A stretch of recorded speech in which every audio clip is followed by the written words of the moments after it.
I made a earlier video about what you need to know before you put your kids in a mental hospital. And I didn't go over psychosis because it's a very small percentage of people that has it.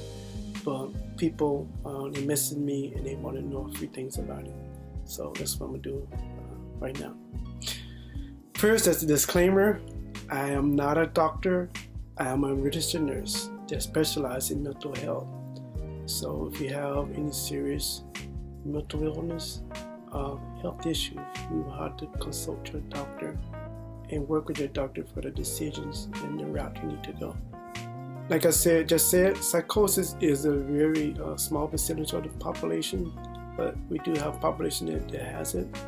And one thing, I'm just going to go over more the age brackets, and then that's going to be it. And I'm not going to use fancy nurses terminology. The terminology I always try to use is like when I'm talking to an 8-year-old, because I'm here to communicate and not to be fancy or have flags or books, Freudian books behind me to prop up this thing. The psychosis that happen early in life, in most cases that happen by like accident or something tragic happened to the kid. They even fell off a bike, hit their head, or they got hit by a car like my little brother did, or they suffered some traumatic abuse, physically or sexual abuse, where their brain just could not handle it. This normally happens with little kids. Little kid be fine, they go out backyard and they fall and they hit their head, brain injury, head injury, and then they come back and they just never the same again.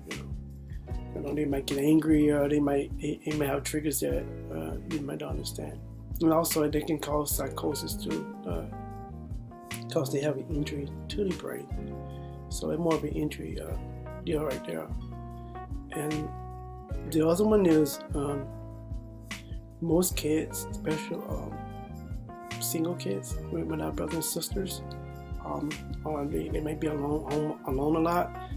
Most kids, even including my kid, they have imaginary friends. I advise people that have kids like that is to let it run its course, because what happened is the kid might be alone for some reason. This kid develop an imaginary friend to play with, and which is pretty harmless. Only thing you have to worry about that is you will have to assess your kid, not take him to the hospital. That's the last result.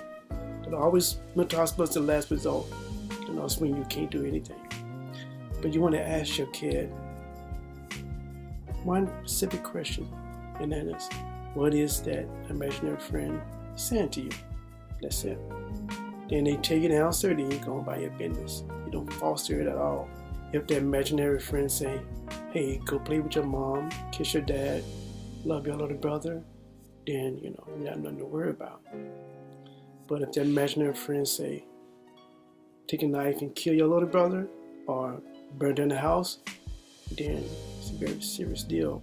That's when you have to take action. That's when it's not normal.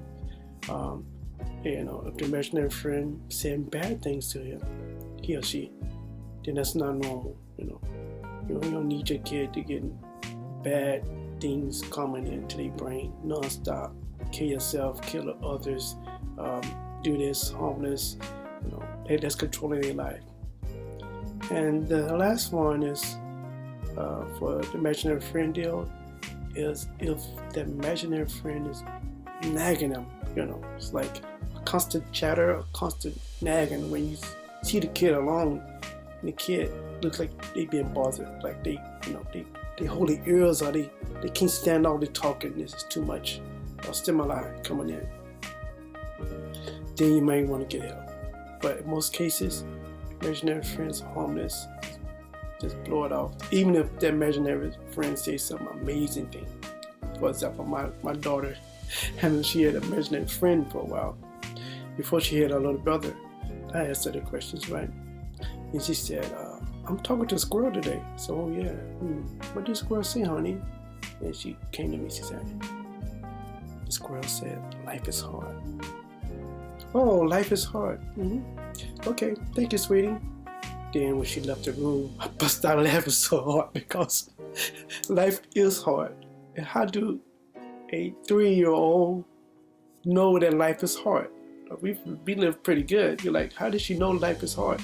So even if they say something amazing, you don't dive into it. You don't want to foster it, because if you put too much attention on imaginary friend, then imaginary friend become more realer and realer and realer. And once it's out of the box, you can't put it back. You don't want your daughter or son thinking about the imaginary friend more than you think about the family. So you want to just let it run its course and let it die out. Okay, because you take it to the mental hospital, the doctors are there to give them medication. Be there. I'm there to assess the patient, And the patient says this, and I'm telling the doctors this, so the doctor gonna get some medication to take care of it. Medication is the last thing we want to do in kids. It's the last thing we want to do. The next time limit is from 19 to 24, and that's when mostly college-age kids, and that's when psychosis normally will hit. We call it breakdown back in the old days.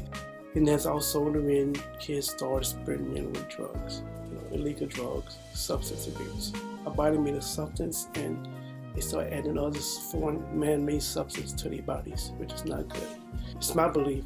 I believe all of us may have something inside of us, and drugs and chemicals could bring those diseases out in us. So we need to stay away from drugs and stuff like that. That may foster or give an avenue where the psychosis can come out. That's to rule it out. But to be honest with you, in most cases, it's not even drug induced. It's just stressors. Your kid maybe in med school, school to be a lawyer, or even a nurse. They working hard and they have these stressors, so much stress on them to pass the class, to pay for college. Life stressors. That sometimes they one day they happy, the next minute they have a lunch with the devil. Go to the hospital and they can't get rid of this devil or demons, whatever they see. Then they have to get medication to help control it.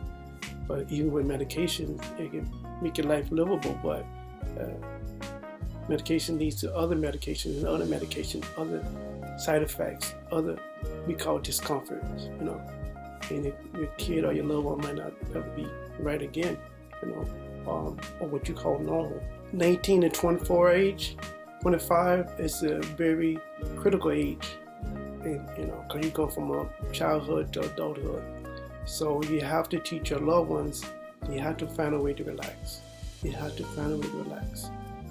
They could use meditation techniques. They have to find a technique to relax. So if they do a lot of homework, I believe in homework. I think the answers in the books, if I study the books long enough, I can read long enough, I will have the answers for the test. But the answers is in the book. However, I had to teach myself that I need to go watch a movie, watch the comedy. I had to figure out a way to relax. Because I started reading this stuff, I started feeling the stuff I was reading. I was reading about the heart, and I started having chest pains, So we have to figure out a way to release the stress. And that's about it. It's longer than I expected. To summarize, imaginary friends, try to get the information. If it's not a safety issue, let it run its course. Head injuries are very serious things that happen to young people in life. Make sure they wear a helmet. Don't play football until they, a teenager or something like that. I love football, but head injuries is a very serious thing. That's your brain. The most important thing on earth is your brain. You don't want to be banging it to the wall.